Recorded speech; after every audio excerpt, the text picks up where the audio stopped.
আসসালামু আলাইকুম।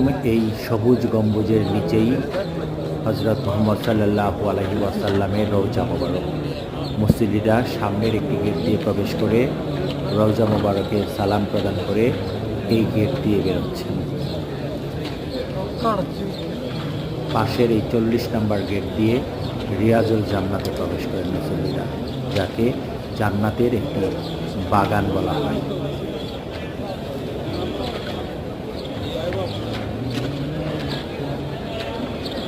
রিয়াজুল জান্নাতের ঠিক বাম পাশটাই এই জায়গাটাই হজরত মোহাম্মদ সাল্লাল্লাহু আলাইহি সাল্লামের রওজা মোবারক। এই গেটটির ঠিক ডান পাশেই রওজা মোবারক অবস্থিত।